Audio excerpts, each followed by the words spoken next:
Guys ওপরটা দেখো কি ভিউ। এই পাশটা আরো সুন্দর, চলে আয়। So this is the view. এই যে এখান থেকে আমরা সমুদ্র বিচের রাস্তাটা নেবো, তাই তো? নতুন হয়েছে তো এই রাস্তাটা?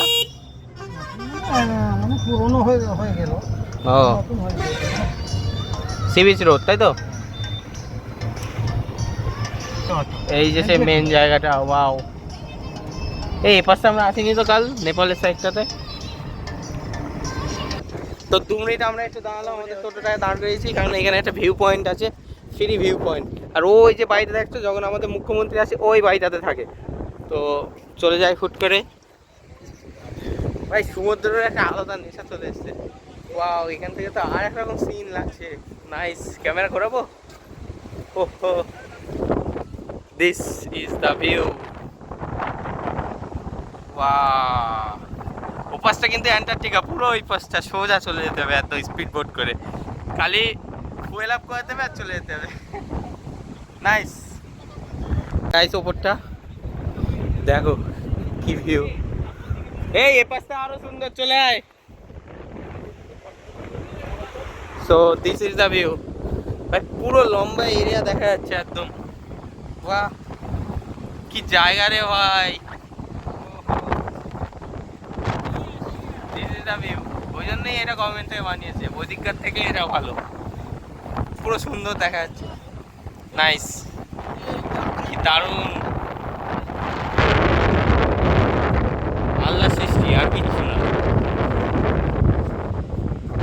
কিছু মানুষ আমার জিজ্ঞেস করে এত তুমি ঘোরো কেন? ভাই জীবনে দুঃখ যদি থাকে না, তো ওটাকে ডিলিট করার জন্য শেখায় না, এইভাবে ভ্রমণ দরকার। যত ঘুরবে তত তোমার ডিপ্রেশন উড়ে যাবে। তো লাইফ গেছে অনেক রকম ভাবে, পরে জানাবো। এখন আমি এই ভালো মুডে আছি, খারাপ কথা আমি ভাবতে পারছি না। জাস্ট বাও। কিন্তু নিজের না থাকলে মানুষ তোমার দিক ডাকাবে না, ঘুরেও দেখবে না। এটা একদম বাস্তবতা। আমার তো মনে হলো কথাটা, এই যে সমুদ্রে হঠাৎ যদি আমি ঢেউতে চলে যাই, কার কি হবে? এই জন্য আমি ঠিক সিরিয়াস কথা বলি না, কারণ আমি ফ্রেন্ডের সাথে এসেছি, একা আসলে যখন বলা যায় সমস্যা নেই, পরে আবার হবে ঠিক সময়। গাইস আমার ভাগনা মনে করে এটা মোহনা, বলে আধ ঘন্টা হয়নি। আরে এটা এমনি ভিউ পয়েন্ট ছিল, মোহনা ওইদিকে, ওই সেই ওইটা মনে হচ্ছে সিকিরায়। চলে আসো চলে আসো, আরে তাড়াতাড়ি জলদি। আরে আমাদের টোটো ভালো ছিল বলে দাঁড় করালো, আর না তো এখানে হতো না। তবে সিনটা অসাধারণ লাগছে। যে যতবার ভিডিও করে না এই মোমেন্টটাকে ক্যাপচার করা। এই যা ওখানে বসেছি পুরো ব্যাং মতো লাগছে, এই দেখ ব্যাং। সমুদ্রের এই যে শাঁসা করে যে আওয়াজটা ঢেউয়ের, বিশেষ করে জোয়ারের সময় আরো বেশি হয়, একটা শান্তি পুরো করে। এবং চুলগুলো যদি বড় হতো না, ঈদের আগে কেটে ফেললাম, আই লস্ট মাই হেয়ার। তো এই সাউন্ডটা না এই অন্তরটাকে ভরায়। পকেটে টাকা দিয়ে কি হবে, টাকা তো আমারও আছে, এই দেখো কি হবে, মনটা তো ভরার দরকার না, নাকি বলো? রাস্তাটা ঘ্যামা বানিয়েছে, কি বলিস?